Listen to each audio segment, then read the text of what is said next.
Hello guys, welcome back to my channel Students World of Kriju. Subscribe my channel for more videos like this video, share this video. ಈ ವಿಡಿಯೋದಲ್ಲಿ BA third ಸೆಮ್ನ ಅಧ್ಯಾಯ 2ರ ಬಸವೇಶ್ವರರ ರಾಜಕೀಯ ಚಿಂತನೆಗಳಲ್ಲಿ ಅವರ ಜೀವನ, ಜಾತಿರಹಿತ ಸಮಾಜ ಮತ್ತು ಮಾನವತಾವಾದದ ಸಂಪೂರ್ಣ ನೋಟ್ಸನ್ನು ನೋಡಲಾಗಿರ್ತದೆ. ಜೀವನ ಬಸವಣ್ಣನವರು ಇಂದಿನ ವಿಜಯಪುರ ಜಿಲ್ಲೆಯ ಬಸವನ ಬಾಗೇವಾಡಿ ಸಮೀಪದ ಇಂಗಳೇಶ್ವರದಲ್ಲಿ ಜನಿಸಿದರು. ಮಾದರಸ ಮತ್ತು ಮಾದಲಾಂಬಿಕೆ ದಂಪತಿಗಳು ಬಸವೇಶ್ವರರ ಪೋಷಕರಾಗಿದ್ದರು. ಇವರ ಜನನ ಕಾಲವನ್ನು ಕುರಿತಂತೆ ಸ್ಪಷ್ಟತೆ ಇಲ್ಲವಾಗಿದ್ದು, ಬಹುತೇಕರು ಮೇ 3, 1134ರಂದು ಬಸವೇಶ್ವರರು ಜನಿಸಿದರೆಂದು ನಂಬುತ್ತಾರೆ. ಬ್ರಾಹ್ಮಣ ಕುಟುಂಬಕ್ಕೆ ಸೇರಿದ್ದ ಬಸವೇಶ್ವರರು ಚಿಕ್ಕಂದಿನಿಂದಲೂ ವೈದಿಕ ಸಂಸ್ಕೃತಿಯ ಕರ್ಮಾಚರಣೆಗಳನ್ನು ಚಿಕಿತ್ಸಕ ದೃಷ್ಟಿಕೋನದಿಂದ ಕಂಡರು. ಅಕ್ಕ ನಾಗಮ್ಮ ಮತ್ತು ಭಾವ ಶಿವಸ್ವಾಮಿಯವರೊಡನೆ ಬಾಲ್ಯವನ್ನು ಕಳೆದ ಬಸವೇಶ್ವರರಿಗೆ ಅವರ 8ನೇ ವಯಸ್ಸಿನಲ್ಲಿ ಬ್ರಾಹ್ಮಣ ಸಂಪ್ರದಾಯದಂತೆ ಜನಿವಾರ ಧಾರಣೆಗೆ ಮುಂದಾದಾಗ ವಿರೋಧ ವ್ಯಕ್ತಪಡಿಸಿದರು. ಈ ವಿರೋಧಕ್ಕೆ ಜನಿವಾರ ಧಾರಣೆಯು ಪುರುಷರಿಗೆ ಮಾತ್ರ ಸೀಮಿತವಾಗಿದ್ದು, ಮಹಿಳಾ ಅಸಮಾನತೆಯ ದ್ಯೋತಕವೆಂಬ ಬಸವೇಶ್ವರರ ನಿಲುವು ಪ್ರಧಾನ ಕಾರಣವಾಗಿತ್ತು. ಪರಿಣಾಮ ಮನೆಯಿಂದ ಹೊರಬಂದ ಬಸವೇಶ್ವರರು ಕೂಡಲ ಸಂಗಮಕ್ಕೆ ತೆರಳುತ್ತಾರೆ. ಬಸವೇಶ್ವರರು 12 ವರ್ಷಗಳ ಕಾಲ ಕೂಡಲ ಸಂಗಮದಲ್ಲಿ ಜಾತವೇದ ಮುನಿಗಳ ಮಾರ್ಗದರ್ಶನದಲ್ಲಿ ಅಧ್ಯಯನ ನಡೆಸಿದರು. ಈ ವೇಳೆಯಲ್ಲಿ ಪಶುಪಾಠ ಸಂಪ್ರದಾಯದ ಒಂದು ಶೈವ ಕಲಿಕೆಯಲ್ಲಿ ಪರಿಣಿತಿ ಗಳಿಸಿದರು. ವೇದಗಳು ಸಮಾಜದ ಮೇಲ್ವರ್ಗದವರ ಹಿತಾಸಕ್ತಿಗೆ ಪೂರಕವೆಂಬ ನಿಲುವಿಗೆ ಅಂಟಿಕೊಂಡ ಬಸವಣ್ಣನವರು ಭಕ್ತಿ ಮಾರ್ಗದ ಮೂಲಕ ಸಮಾಜದಲ್ಲಿನ ಸಾಮಾನ್ಯರಿಗೆ ಮುಕ್ತಿ ದೊರಕಿಸಬಹುದೆಂದು ನಂಬಿದರು. ಇಷ್ಟಲಿಂಗವನ್ನು ಪೂಜಿಸುತ್ತಾ ಆಡು ಭಾಷೆಯಲ್ಲಿ ಜನರಿಗೆ ಸಂಬಂಧಿಸಿದ ಹಲವು ವಿಚಾರಗಳನ್ನು ವಚನಗಳ ರೂಪದಲ್ಲಿ ವ್ಯಕ್ತಪಡಿಸತೊಡಗಿದರು. ಇದರಿಂದ ಅನೇಕರು ಬಸವೇಶ್ವರರ ಅನುಯಾಯಿಗಳಾಗಿ ಅವರ ಕೀರ್ತಿ ಎಲ್ಲೆಡೆ ಪಸರಿಸಿತು. ಕಲ್ಯಾಣದ ಕಳಚೂರಿ ವಂಶದ ಬಿಜ್ಜಳನ ಆಸ್ಥಾನದಲ್ಲಿ ಪ್ರಧಾನಮಂತ್ರಿಯಾಗಿದ್ದ ಬಸವೇಶ್ವರರ ಸೋದರ ಸಂಬಂಧಿ ಬಲದೇವನಿಗೆ ಅವರ ಸಾಧನೆಯು ತಲುಪಿತು. ಬಲದೇವನು ತನ್ನ ಮಗಳಾದ ಗಂಗಾಂಬಿಕೆಯನ್ನು ಬಸವೇಶ್ವರರಿಗೆ ನೀಡಿ ಮದುವೆ ಮಾಡಿದನು. ನಂತರದಲ್ಲಿ ಕಲ್ಯಾಣಕ್ಕೆ ತೆರಳಿದ ಬಸವೇಶ್ವರರು ಕರ್ಣಿಕನಾಗಿ ಬಿಜ್ಜಳನ ಆಸ್ಥಾನದಲ್ಲಿ ಸೇವೆ ಸಲ್ಲಿಸಿದರು. ಈ ಮಧ್ಯೆ ಸಿದ್ಧರಸನೆಂಬ ಹಣಕಾಸು ಮಂತ್ರಿ ನಿಧನ ಹೊಂದಿದಾಗ ಬಸವೇಶ್ವರರು ಕಲ್ಯಾಣದ ಭಂಡಾರಿಯಾಗಿ ಬಿಜ್ಜಳನಿಂದ ನೇಮಕಗೊಂಡರು. ಕಲ್ಯಾಣದ ಆಡಳಿತದಲ್ಲಿ ಪ್ರಭಾವ ಬೀರಿದ ಬಸವೇಶ್ವರರ ನಡೆ ನುಡಿಗಳಿಂದ ಆಕರ್ಷಿತನಾದ ಬಿಜ್ಜಳನು ಅವರಿಗೆ ಹಲವು ಅನುಕೂಲಗಳನ್ನು ಒದಗಿಸಿದನು. 1162ರಲ್ಲಿ ಬಿಜ್ಜಳನು ಮುಮ್ಮಡಿ ತೈಲಪ್ಪನ ನಿಧನದ ಬಳಿಕ ಬಸವೇಶ್ವರರನ್ನು ಕಲ್ಯಾಣದ ಮಹಾಮಂತ್ರಿಯಾಗಿ ನೇಮಿಸಿದನು. ಇದರಿಂದಾಗಿ ಬಸವೇಶ್ವರರು ಸಾಮಾಜಿಕ, ಧಾರ್ಮಿಕ ಮತ್ತು ಸಾಂಸ್ಕೃತಿಕ ಸುಧಾರಣೆಗೆ ಶ್ರಮಿಸಲು ಸೂಕ್ತ ವಾತಾವರಣ ಲಭಿಸಿತು. ಸಮಾನತೆ, ಕಾಯಕ, ದಾಸೋಹ ತತ್ವಗಳನ್ನು ಸ್ವೀಕರಿಸುವ ಮತ್ತು ಆಚರಿಸುವ ಯಾರು ಬೇಕಾದರೂ ಶಿವಶರಣರಾಗಬಹುದು ಎಂದು ಬಸವೇಶ್ವರರು ಸಾರಿದರು. ಪೊಳ್ಳು ದೇವರುಗಳನ್ನು ಸ್ತುತಿಸುತ್ತಿದ್ದ ಮತ್ತು ಪುರೋಹಿತ ಶಾಹಿಯಿಂದ ನಿರಂತರವಾಗಿ ವಂಚನೆಗೊಳಗಾಗುತ್ತಿದ್ದ ಜನತೆಗೆ ಬಸವಣ್ಣನವರು ಹೊಸ ಜೀವನ ನೀಡಿದರು. ಜಾತಿ, ಮತ, ಲಿಂಗಗಳ ಭೇದವನ್ನು ತಿರಸ್ಕರಿಸಿದ ಬಸವಣ್ಣನವರು ಸಹಭೋಜನ ಮತ್ತು ಅಂತರ್ಜಾತೀಯ ವಿವಾಹಗಳನ್ನು ಬೆಂಬಲಿಸುವ ಮೂಲಕ ಕಲ್ಯಾಣದಲ್ಲಿ ಸಾಮಾಜಿಕ ಕ್ರಾಂತಿಗೆ ಕಾರಣವಾದರು. ಬಸವೇಶ್ವರರು ಪ್ರತಿಪಾದಿಸಿದ ವೀರಶೈವ ಮತವು ಜನಪ್ರಿಯಗೊಂಡು ಅವರ ಕೀರ್ತಿ ಎಲ್ಲೆಡೆ ಹರಡಿತು. ಇದನ್ನು ಸಹಿಸದ ಕೆಲವರು ಬಸವೇಶ್ವರರು ಬೊಕ್ಕಸದ ಹಣವನ್ನು ತಮ್ಮ ಚಟುವಟಿಕೆಗಳಿಗೆ ಬಳಸಿಕೊಳ್ಳುತ್ತಿದ್ದಾರೆ ಎಂದು ಆರೋಪಿಸಿದರು. ಇದರೊಡನೆ ಬಸವೇಶ್ವರರ ಅನುಯಾಯಿಗಳ ಕ್ರಾಂತಿಕಾರಕ ಚಟುವಟಿಕೆ ಮತ್ತು ಧಾರ್ಮಿಕ ಸಂಪ್ರದಾಯಗಳ ಕಡೆಗಣನೆ ಸಮಾಜದಲ್ಲಿ ಕ್ರಾಂತಿಯನ್ನು ಹುಟ್ಟುಹಾಕಬಹುದೆಂದು ಬಿಜ್ಜಳ ಆತಂಕಗೊಂಡನು. ಈ ವೇಳೆ ಕ್ರಾಂತಿಕಾರಿ ವೀರಶೈವ ಲಿಂಗಾಯತ ಮತದ ಬಸವೇಶ್ವರ ಅನುಯಾಯಿಗಳು ಮಧುವರಸನ ಮಗಳೊಡನೆ ಕೆಳಜಾತಿಯ ಹರಳಯ್ಯನ ಮಗನ ಮದುವೆಯನ್ನು ಏರ್ಪಡಿಸಿದಾಗ ಬಸವೇಶ್ವರರು ಅದನ್ನು ಬೆಂಬಲಿಸಿದರು. ಕೆರಳಿದ ಸಂಪ್ರದಾಯವಾದಿ ಕಲ್ಯಾಣದ ಜನರು ಬಿಜ್ಜಳನ ವಿರುದ್ಧ ದಂಗೆ ಹೂಡಿದರು. ಸಾಂಪ್ರದಾಯಿಕ ಶೈವನಾಗಿದ್ದ ಬಿಜ್ಜಳ ಬಸವೇಶ್ವರರ ಅನುಯಾಯಿ ಶಿವಶರಣರಿಗೆ ಕಠಿಣ ಶಿಕ್ಷೆಯನ್ನು ನೀಡಿದನು. ಇದರಿಂದ ಮನನೊಂದ ಬಸವೇಶ್ವರರು ಕಲ್ಯಾಣವನ್ನು ತ್ಯಜಿಸಿ ಕೂಡಲ ಸಂಗಮಕ್ಕೆ ಹೊರಟು ಹೋದರು. ಅಂತಿಮವಾಗಿ 1196ರಲ್ಲಿ ಬಸವಣ್ಣ ಕೂಡಲ ಸಂಗಮದಲ್ಲಿಯೇ ಲಿಂಗೈಕ್ಯರಾದರು. ತಮ್ಮ ವಚನಗಳ ಮೂಲಕ ಕಾಯಕವೇ ಕೈಲಾಸ, ದಯವೇ ಧರ್ಮದ ಮೂಲವಯ್ಯ, ಅಯ್ಯ ಎಂದರೆ ಸ್ವರ್ಗ, ಎಲವೋ ಎಂದರೆ ನರಕ ಎಂದು ಸಾರಿದ ಬಸವೇಶ್ವರರು ಮಾನವತಾವಾದಕ್ಕೆ ಸಾಹಿತ್ಯದ ಸ್ಪರ್ಶ ನೀಡಿದರು. ಕನ್ನಡ ಸಾಹಿತ್ಯಕ್ಕೆ ವಚನಗಳ ಮೂಲಕ ಬಸವಣ್ಣನವರ ಕೊಡುಗೆ ಅಪಾರವಾಗಿದ್ದು, ಇದುವರೆಗೆ ಸುಮಾರು 1500 ವಚನಗಳನ್ನು ಸಂಗ್ರಹಿಸಿಡಲಾಗಿದೆ. ಅವರ ವಚನಗಳಲ್ಲಿ ಸಾಮಾಜಿಕ, ಆರ್ಥಿಕ ಮತ್ತು ರಾಜಕೀಯ ಕ್ಷೇತ್ರದ ಅಂಕುಟೊಂಕುಗಳಿಗೆ ಪರಿಹಾರಗಳಿವೆ. ಈ ಹಿನ್ನೆಲೆಯಲ್ಲಿ ಇಂದಿಗೂ ಬಸವೇಶ್ವರರು ಪ್ರತಿಪಾದಿಸಿರುವ ಅಂಶಗಳು ಪ್ರಸ್ತುತತೆ ಉಳಿಸಿಕೊಂಡಿವೆ. ಬಸವೇಶ್ವರರ ಸಮಾನತೆ ಮತ್ತು ಜಾತಿರಹಿತ ಸಮಾಜ ಪರಿಕಲ್ಪನೆಗಳು. ಮೊದಲನೇದಾಗಿ ಸಮಾನತೆ ಪರಿಕಲ್ಪನೆ. ಇವನಾರವನೆಂದೆನಿಸದಿರಯ್ಯ,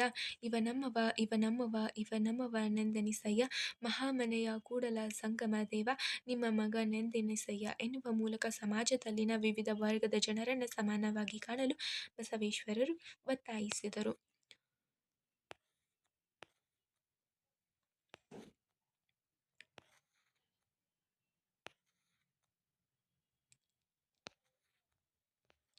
ಬಸವೇಶ್ವರರ ಸಮಾನತೆಯ ಕುರಿತಾಗಿರ್ತಕ್ಕಂತಹ ಕೆಲವು ಅಂಶಗಳು: ಮೋಕ್ಷಕ್ಕೆ ಮುಕ್ತ ಅವಕಾಶ, ಕಾಯಕ ಘನತೆ, ದಾಸೋಹ, ಲಿಂಗ ಸಮಾನತೆ, ಜಾತಿ ವ್ಯವಸ್ಥೆಯ ನಿರಾಕರಣೆ. ಇನ್ನು ನಮ್ಮ ಟಾಪಿಕ್ಕಿಗೆ ಇಂಪಾರ್ಟೆಂಟ್ ಆಗಿರ್ತಕ್ಕಂಥದ್ದು ಜಾತಿರಹಿತ ಸಮಾಜ ಪರಿಕಲ್ಪನೆ. ಜಾತಿರಹಿತ ಅಥವಾ ಜಾತಿ ಸುಂಕರವಾದ ಬಳಿಕ ಕುಲವ ನರಸುವವರೇ ಎಂದು ಪ್ರಶ್ನಿಸಿದ ಬಸವೇಶ್ವರರು ವಿವಿಧ ಜಾತಿಗಳ ಕಾಯಕ ಜೀವಿಗಳ ಸಮಾನ ಗೌರವ ಹೊಂದಲು ಕಾರಣರಾದರು. ಕಾಸಿ ಕಮ್ಮಾರನಾದ, ಬೀಸಿ ಮಡಿವಾಳನಾದ, ಹಾಸನಿಕ್ಕಿ ಸಾಲಿಗನಾದ ಎನ್ನುವ ಮೂಲಕ ಸಮಾಜದಲ್ಲಿನ ವೃತ್ತಿ ಆಧಾರಿತ ಜಾತಿಗಳ ನಡುವಿನ ಅಸಮಾನತೆಯನ್ನು ಹೋಗಲಾಡಿಸಿ ಜಾತಿಯನ್ನು ಮೀರಿದ ಒಂದು ಶರಣ ಸಂಕುರವನ್ನು ಸಮಾಜದಲ್ಲಿ ಸೃಷ್ಟಿಸಿದರು. ಫಲವಾಗಿ ವಿವಿಧ ವೃತ್ತಿ ಆಧಾರಿತ ಜಾತಿಗಳವರು ತಮ್ಮ ಕಾಯಕಗಳ ಹೆಸರುಗಳನ್ನು ಅಭಿಮಾನದಿಂದ ಉಳಿಸಿಕೊಂಡು ಕಾಯಕದೊಡನೆ ಸೇರಿಕೊಂಡಿದ್ದ ಜಾತಿಯ ಅಸ್ಮಿತೆಯನ್ನು ಹೊರಹಾಕಿದರು. ಪರಿಣಾಮ ಸಾಮಗಾರ, ಮಾಧಾರ, ಮೇದಾರ, ಡೋಹರ, ಅಂಬಿಗ ಮುಂತಾದ ಪದಗಳು ಜಾತಿಯ ಲೇಪನವನ್ನು ಕಳೆದುಕೊಂಡು ಕಾಯಕ ಸೂಚಕಗಳಾಗಿ ಉಳಿದವು. ಇದರಿಂದ ಸಮಾಜದಲ್ಲಿನ ವೃತ್ತಿ ಮತ್ತು ಜಾತಿ ಆಧಾರಿತ ಅಸಮಾನತೆ ತಕ್ಕಮಟ್ಟಿಗೆ ನಿರ್ಮೂಲನೆಗೊಂಡು ಜಾತಿರಹಿತ ಸಮಾಜ ನಿರ್ಮಾಣವಾದುದು ಕಂಡುಬರುತ್ತದೆ. ಬಸವೇಶ್ವರರು ಸಮಾನತೆಯ ತತ್ವದ ಜಾರಿಯೊಡನೆ ಸಮಾಜದಲ್ಲಿ ಅಸ್ತಿತ್ವದಲ್ಲಿದ್ದ ಜಾತಿಗಳ ಅಂತರವನ್ನು ಹೋಗಲಾಡಿಸಲು ತನ್ಮೂಲಕ ಜಾತಿರಹಿತ ಸಮಾಜವನ್ನು ಸೃಷ್ಟಿಸಲು ಶ್ರಮಿಸಿದರು ಸ್ಪಷ್ಟವಾಗುತ್ತದೆ. ಸಹಭೋಜನ ಮತ್ತು ಅಂತರ್ಜಾತಿ ವಿವಾಹಗಳಿಗೆ ಚಾಲನೆ ನೀಡಿದ ಬಸವೇಶ್ವರರು ಸಮಾಜದಲ್ಲಿದ್ದ ಜಾತಿ ಆಧಾರಿತ ಅಸಮಾನತೆಗೆ ಮದ್ದೆರೆಯಲು ಮುಂದಾದರು.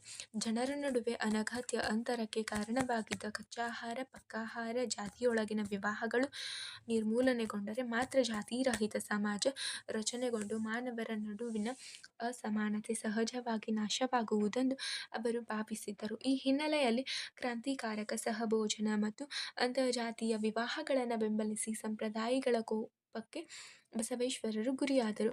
ಬ್ರಾಹ್ಮಣ ವಧುವಿಯೊಡನೆ ಕೀಳು ಜಾತಿಯ ವರ್ಣ ವಿವಾಹ ಮಾಡುವ ಮೂಲಕ ಬಸವೇಶ್ವರರು ಜಾತಿರಹಿತ ಸಮಾಜದ ನಿರ್ಮಾಣಕ್ಕೆ ಬುನಾದಿ ಹಾಕಿದರು. 13ನೇ ಶತಮಾನದಲ್ಲಿ ವರ್ಗ ಪ್ರಜ್ಞೆಯು ಐರೋಪ್ಯ ರಾಷ್ಟ್ರಗಳಲ್ಲಿ ಮೂಡಿತಾದರೂ ಅದು ಸ್ಪಷ್ಟವಾಗಿ ಗೋಚರಿಸಿದ್ದು 19ನೇ ಶತಮಾನದಲ್ಲಿ ಕಾರ್ಲ್ ಮಾರ್ಕ್ಸ್ ಮತ್ತು ಫ್ರೆಡ್ರಿಕ್ ಎಂಗೆಲ್ಸ್ ಚಿಂತನೆಗಳಲ್ಲಿ. ಆದರೆ 12ನೇ ಶತಮಾನದಲ್ಲಿ ಬಸವಣ್ಣನವರು ಉಳ್ಳವರು ಶಿವಾಲಯ ಮಾಡಿಹರು, ನಾನೇನು ಮಾಡಲಿ ಬಡವನಯ್ಯ ಎನ್ನುವ ಮೂಲಕ ಉಳ್ಳವರ ಮತ್ತು ಬಡವರ ಸಾಮಾಜಿಕ ವೈರುಧ್ಯಗಳನ್ನು ಗುರುತಿಸಿದ್ದರು. ಒಂದು ಸಮಾಜದಲ್ಲಿನ ವೈರುಧ್ಯಗಳನ್ನು ಹೋಗಲಾಡಿಸಲು ನಡೆಸುವ ಪ್ರಯತ್ನಗಳು ಸಾಮಾಜಿಕ ನ್ಯಾಯ ಎನಿಸಿದ್ದು ಬಸವಣ್ಣನವರು 12ನೇ ಶತಮಾನದಲ್ಲೇ ಆ ನಿಟ್ಟಿನಲ್ಲಿ, ಅಂದರೆ ಉನ್ನತ ಮತ್ತು ಕೀಳು ಜಾತಿಗಳಿಲ್ಲದ ಜಾತಿರಹಿತ ಸಮಾಜವನ್ನು ನಿರ್ಮಿಸಲು ಶ್ರಮಿಸಿದುದು ಐತಿಹಾಸಿಕ ಘಟನೆಯಾಗಿದೆ. ಸಮಾನತೆಯುಳ್ಳ ಮತ್ತು ಜಾತಿಗಳ ಅಂತರವಿಲ್ಲದ ಸಾಮಾಜಿಕ ಸನ್ನಿವೇಶ ಸಾಧಿಸಲು ಬಸವೇಶ್ವರರು ಲಿಂಗ ಭೇದವಿಲ್ಲದ, ಜಾತಿ ತಾರತಮ್ಯವಿಲ್ಲದ, ವರ್ಗಭೇದವಿಲ್ಲದ ಸಮಾಜವನ್ನು ಕಾಣಲು ಪ್ರಯತ್ನಿಸಿದರು.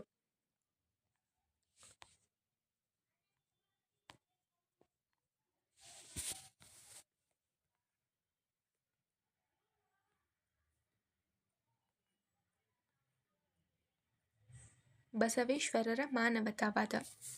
ಮಾನವ ಹಿತವೇ ಮಾನವತಾವಾದದ ತಿರುಳು. ಪ್ರತಿಯೊಬ್ಬ ಮಾನವನಲ್ಲಿ ಅಂತರ್ಗತವಾಗಿರುವ ಸಾಮರ್ಥ್ಯವನ್ನು ಮುಕ್ತವಾಗಿ ವ್ಯಕ್ತಪಡಿಸಲು ಆಸ್ಪದ ಒದಗಿಸುವುದೇ ಮಾನವತಾವಾದ ಸಿದ್ಧಾಂತ. ಸಾಮಾಜಿಕ ಪರಿವರ್ತನೆಗಳು ಮಾನವರ ಹಿತವನ್ನು ಆಕ್ರಮಿಸದಂತೆ ನೋಡಿಕೊಳ್ಳುವ ಮಾನವತಾವಾದವು ಸಮಾಜ ಮತ್ತು ಮಾನವರ ಹಿತಾಸಕ್ತಿಯನ್ನು ಸಮನ್ವಯಗೊಳಿಸಲು ಪ್ರಯತ್ನಿಸುತ್ತದೆ. ಕಳೆದ ಶತಮಾನದ ಮಧ್ಯದಲ್ಲಿ ಜರುಗಿದ 2ನೇ ಮಹಾಯುದ್ಧದ ಬಳಿಕ ಪ್ರವರ್ಧಮಾನಕ್ಕೂ ಬಂದಿರುವ ಮಾನವ ಕಲ್ಯಾಣದಲ್ಲಿ ಮಾನವತಾವಾದ ನೆಲೆಸಿದ್ದು ಮನುಕುಲದ ನಿರಂತರತೆಯ ಸಾಧನವೆನಿಸಿದೆ. ಈ ವಿಚಾರಧಾರೆಯನ್ನು ಬಸವೇಶ್ವರರು ಮಧ್ಯಯುಗದಲ್ಲಿಯೇ ಕರ್ನಾಟಕದಲ್ಲಿ ಅನುಷ್ಠಾನಗೊಂಡಿದ್ದರು. ಕೊನೆಗೊಳಿಸಲು ಪ್ರಯತ್ನಿಸಿದುದು ಗಮನಾರ್ಹ ಸಂಗತಿ. ತಮ್ಮ ಸಮಾಜ ಸುಧಾರಣಾ ಕ್ರಮಗಳಲ್ಲಿ, ಅನುಭವ ಮಂಟಪ ಚರ್ಚೆಗಳಲ್ಲಿ, ತಾವು ರಚಿಸಿದ ವಚನಗಳಲ್ಲಿ ಮಾನವತಾವಾದವನ್ನು ಬಸವೇಶ್ವರರು ಪ್ರತ್ಯಕ್ಷವಾಗಿ ಮತ್ತು ಪರೋಕ್ಷವಾಗಿ ಬೆಂಬಲಿಸಿ ಮಹಾಮಾನವತಾವಾದಿ ಎನಿಸಿಕೊಂಡಿರುವರು. ಕೆಳಗಿನ ಅಂಶಗಳಲ್ಲಿ ಬಸವೇಶ್ವರರು ಮಾನವತಾವಾದಕ್ಕೆ ನೀಡಿದ ಅಮೂಲ್ಯ ಕೊಡುಗೆಯನ್ನು ಮನವರಿಕೆ ಮಾಡಿಕೊಳ್ಳಬಹುದಾಗಿದೆ.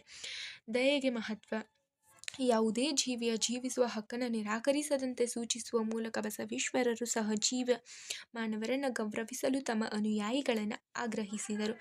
ದಯವೇ ಧರ್ಮದ ಮೂಲ ಎನ್ನುವ ಮೂಲಕ ಧಾರ್ಮಿಕ ನೆಲೆಯಲ್ಲಿ ಇತರ ಮಾನವರನ್ನು ಹಿಂಸಿಸುವುದನ್ನು ಕೈಬಿಡಲು ಅವರು ಒತ್ತಾಯಿಸಿದರು. ಜೊತೆಗೆ ಎಲ್ಲ ಜೀವಿಗಳನ್ನು ಕಾರುಣ್ಯದಿಂದ ಕಂಡು ಅವುಗಳೊಡನೆ ವರ್ತಿಸುವುದನ್ನು ಧರ್ಮವೆಂದು ವ್ಯಾಖ್ಯಾನಿಸುವ ಮೂಲಕ ಮಾನವರಲ್ಲಿನ ನಿರ್ದಯಿ ಕ್ರಮಗಳನ್ನು ಹೋಗಲಾಡಿಸಲು ಬಸವೇಶ್ವರರು ಪ್ರಯತ್ನಿಸಿದರು. ಕಳಬೇಡ, ಕೊಲಬೇಡ, ಹುಸಿಯ ನುಡಿಯಲು ಬೇಡ, ಅನ್ಯರಿಗೆ ಅಸಹ್ಯ ಪಡಬೇಡ ಎನ್ನುವ ಮೂಲಕ ಮಾನವರು ಇತರ ಮಾನವರನ್ನ ಕುರಿತಂತೆ ದಯಾಗುಣವನ್ನು ಮೈಗೂಡಿಸಿಕೊಳ್ಳಬೇಕೆಂದು ಅವರು ಪ್ರತಿಪಾದಿಸಿದರು. ಪ್ರಸ್ತಾಪಿತ ಬಸವೇಶ್ವರರ ನಿಲುವುಗಳಲ್ಲಿ ಅನ್ಯ ಮಾನವರನ್ನ ಕುರಿತಂತೆ ಒಬ್ಬ ಮಾನವ ವರ್ತನೆಗಳು ಹೇಗಿರಬೇಕೆನ್ನುವ ಅಂಶಗಳಿದ್ದು ಅವೆಲ್ಲ ಮಾನವತಾವಾದದ ತತ್ವವನ್ನು ಬೆಂಬಲಿಸುತ್ತದೆ. ಸಮಾನತೆಗೆ ಪ್ರಾಶಸ್ತ್ಯ. ಸಮಾಜದಲ್ಲಿನ ಎಲ್ಲ ಮಾನವರು ಸಮಾನರೆಂಬುದು ಬಸವೇಶ್ವರರ ನಿಲುವಾಗಿತ್ತು. ಜಾತಿ, ಲಿಂಗ, ಮತಾಧಾರದಲ್ಲಿ ತಾರತಮ್ಯ ಅನುಸರಿಸಿ ಇತರ ಮಾನವರಿಗೆ ಅಗೌರವ ತೋರುವುದನ್ನು ಅವರು ವಿರೋಧಿಸಿದ್ದರು. ಜೊತೆಗೆ ಜಾತಿಗಳು ಆಧರಿಸಿದ್ದ ವೃತ್ತಿಯ ನೆಲೆಗಟ್ಟಿನಲ್ಲಿ ಅನ್ಯ ಮಾನವರನ್ನು ಕೀಳಾಗಿ ಕಾಣುವುದನ್ನು ಅವರು ಬಲವಾಗಿ ವಿರೋಧಿಸಿದ್ದರು. ಈ ಹಿನ್ನೆಲೆಯಲ್ಲಿ ಕಾಸಿ ಕಮ್ಮಾರನಾದ, ಬೀಸಿ ಮಡಿವಾಳನಾದ, ಹಾಸನುಕ್ಕಿ ಸಾಲಿಗನಾದ, ವೇದವನೋದಿ ಹಾರವನಾದ ಎನ್ನುವ ಮೂಲಕ ಪ್ರತಿಯೊಂದು ವೃತ್ತಿಯನ್ನು ಪಾಲಿಸುವ ಮಾನವರ ಘನತೆಯನ್ನು ಎತ್ತಿ ಹಿಡಿಯಲು ಪ್ರಯತ್ನಿಸಿದರು. ಸಮಾಜದಲ್ಲಿನ ವಿವಿಧ ತಾರತಮ್ಯಗಳು ಮಾನವ ನಿರ್ಮಿತವೇ ಹೊರತು ದೇವ ನಿರ್ಮಿತವಲ್ಲ ಎಂಬುದಾಗಿ ವಾದಿಸಿದ ಬಸವೇಶ್ವರರು ಅವುಗಳ ನಿರ್ಮೂಲನೆಗೆ ಶ್ರಮಿಸಿದರು. ಸಕಲ ಜೀವಾತ್ಮರಿಗೆ ಲೇಸನೆ ಬಯಸುವ ಕೂಡಲ ಸಂಗಮನ ಶರಣರೇ ಕುಲಜರು ಎನ್ನುವ ಮೂಲಕ ಜಾತಿ ಮತ್ತು ಜನ್ಮಧಾರಿತ ಉಚ್ಚ ಹಾಗೂ ನೀಚ ನಂಬಿಕೆಗಳನ್ನು ಹೋಗಲಾಡಿಸಿ ಸಮ ಸಮಾಜವನ್ನು ರೂಪಿಸಲು ಅವರು ಬಯಸಿದರು. ಹೀಗೆ ಬಸವೇಶ್ವರರು ಸಮಾಜದಲ್ಲಿ ಸಮಾನತೆಯ ತತ್ವವನ್ನು ಅಳವಡಿಸುವ ಮೂಲಕ ಮಾನವತಾವಾದದ ಸಾಕಾರಕ್ಕೆ ಶ್ರಮಿಸಿದರು. ಸ್ತ್ರೀಯರಿಗೆ ಸ್ವಾತಂತ್ರ್ಯ. ಬಸವೇಶ್ವರರು ಬದುಕಿದ್ದ 12ನೇ ಶತಮಾನದಲ್ಲಿ ಮಹಿಳೆಯರ ಸ್ಥಿತಿ ಚಿಂತಾಜನಕವಾಗಿತ್ತು. ಮನೆಯ 4 ಗೋಡೆಗಳ ಮಧ್ಯೆ ಬಂದಿಯಾಗಿದ್ದ ಅವಳು ಸಾಮಾಜಿಕ, ಆರ್ಥಿಕ, ಧಾರ್ಮಿಕ, ಸಾಂಸ್ಕೃತಿಕ ಅಂಶಗಳಿಂದ ವಂಚಿತಳಾಗಿದ್ದಳು. ಅಮಾನವೀಯ ಆಚರಣೆಗಳಿಂದ ಸುತ್ತುವರೆದಿದ್ದ ಸ್ತ್ರೀಯರ ಬದುಕನ್ನು ವಿಮೋಚನೆಗೊಳಿಸಲು ಬಸವೇಶ್ವರರು ಮುಂದಾದರು. ಪುರುಷನಂತೆ ಜನ್ಮ ತಾಳಿರುವ ಸ್ತ್ರೀಯರಿಗೆ ಅವನಷ್ಟೇ ಅವಕಾಶಗಳು ಲಭಿಸಬೇಕೆಂದು ವಾದಿಸಿದ ಬಸವೇಶ್ವರರು ಅವುಗಳಿಗೆ ಅಗತ್ಯ ಸ್ವಾತಂತ್ರ್ಯಗಳನ್ನು ಒದಗಿಸಲು ಪ್ರಯತ್ನಿಸಿದರು. ಮಹಿಳೆ ಶಾರೀರಿಕವಾಗಿ ದುರ್ಬಲಳೇ ಹೊರತು ಮಾನಸಿಕವಾಗಿ ಪುರುಷನಿಗೆ ಸಮಾನಳೆಂದು ನಂಬಿದ್ದ ಬಸವಾದಿ ಶರಣರು ಮಹಿಳೆಯರಿಗೆ ಮುಕ್ತ ಸ್ವಾತಂತ್ರ್ಯ ಕಲ್ಪಿಸಿದರು. ಫಲವಾಗಿ ಅನುಭವ ಮಂಟಪದ ಚರ್ಚೆಗಳಲ್ಲಿ ಅಕ್ಕಮಹಾದೇವಿ, ಮುಕ್ತಾಯಕ್ಕ, ನಾಗಲಾಂಬಿಕೆ ಮೊದಲಾದವರು ಭಾಗವಹಿಸಲು ಶಕ್ತರಾದರು. ಸ್ತ್ರೀಯರನ್ನು ಅನ್ಯ ದೃಷ್ಟಿಕೋನದಿಂದ ಕಾಣದೆ ಸಮಾನ ಭಾವನೆಯಿಂದ ಕಾಣಲು ಒತ್ತಾಯಿಸಿ ಸ್ತ್ರೀ ವಿಮೋಚನೆಗೆ ಬಸವೇಶ್ವರರು ಕಾರಣರಾದರು. ಮಹಿಳೆಯರನ್ನ ಕುರಿತಂತೆ ವ್ಯಕ್ತವಾದ ಬಸವೇಶ್ವರರ ನಿಲುವುಗಳಲ್ಲಿ ಅವರ ಮಾನವತಾವಾದ ಪ್ರತಿಫಲನಗೊಳ್ಳುತ್ತದೆ. ಅಸಹಕಾರ, ಅಹಂಕಾರ ದಮನ. ಬಸವೇಶ್ವರರು ಅಹಂಕಾರವನ್ನು ತ್ಯಜಿಸಲು ತಮ್ಮ ಅನುಯಾಯಿಗಳಿಗೆ ಒತ್ತಾಯಿಸಿದರು. ಅಹಂಕಾರವು ಇತರ ಮಾನವರಿಂದ ಒಬ್ಬ ಮಾನವ ತನ್ನನ್ನು ಪ್ರತ್ಯೇಕಿಸಿಕೊಳ್ಳಲು ಕಾರಣವಾಗುವುದೆಂದು ನಂಬಿದರು. ತಾನು ಮಾತ್ರ ಶ್ರೇಷ್ಠ, ಉಳಿದವರು ತನಗಿಂತ ಕನಿಷ್ಠವೆಂಬ ಭಾವನೆಯನ್ನು ಅಹಂಕಾರ ಜನರಲ್ಲಿ ಬಿತ್ತುವುದೆಂದು ಅವರು ಕಂಡುಕೊಂಡಿದ್ದರು. ಹೀಗಾಗಿ ವಿನಯವನ್ನು ಮೈಗೂಡಿಸಿಕೊಳ್ಳುವ ಮೂಲಕ ಅಹಂಕಾರವನ್ನು ತ್ಯಜಿಸಲು ಅವರು ಕರೆಕೊಟ್ಟರು. ಈ ಹಿನ್ನೆಲೆಯಲ್ಲಿ ಎನಗಿಂತ ಕಿರಿಯರಿಲ್ಲ, ಶಿವಭಕ್ತರಿಗಿಂತ ಹಿರಿಯರಿಲ್ಲ ಎನ್ನುವ ಮೂಲಕ ಇತರ ಮಾನವರಿಗೆ ಗೌರವವನ್ನು ತೋರುವ ಮನೋಭಾವವನ್ನು ಮೈಗೂಡಿಸಿಕೊಳ್ಳುವುದನ್ನು ಪ್ರತಿಪಾದಿಸಿದರು. ಅಯ್ಯ ಎಂದರೆ ಸ್ವರ್ಗ ಮತ್ತು ಎಲವೋ ಎಂದರೆ ನರಕ ಎನ್ನುವ ಮೂಲಕ ಅಹಂಕಾರದ ದುಷ್ಪರಿಣಾಮವನ್ನು ತಿಳಿಸಿ ಜನರು ವಿನಯವನ್ನು ಬೆಳೆಸಿಕೊಳ್ಳಲು ಪ್ರೋತ್ಸಾಹಿಸಿದರು. ಈ ಕ್ರಮವೂ ಸಹ ಬಸವೇಶ್ವರರ ಮಾನವತಾವಾದವನ್ನು ಪರೋಕ್ಷವಾಗಿ ಬೆಂಬಲಿಸುತ್ತದೆ. ಒಟ್ಟಿನಲ್ಲಿ ಮಧ್ಯಯುಗದ ಕರ್ನಾಟಕದಲ್ಲಿ ಲಿಂಗಾಯತ ಚಳುವಳಿಯನ್ನು ಹುಟ್ಟುಹಾಕುವ ಮೂಲಕ ಬಸವೇಶ್ವರರು ಜಾರಿಯಲ್ಲಿದ್ದ ಸಮಕಾಲೀನ ಸಾಮಾಜಿಕ ಶ್ರೇಣೀಕರಣ ಮತ್ತು ಧಾರ್ಮಿಕ ಸಂಪ್ರದಾಯಗಳನ್ನು ವಿರೋಧಿಸಿದರು.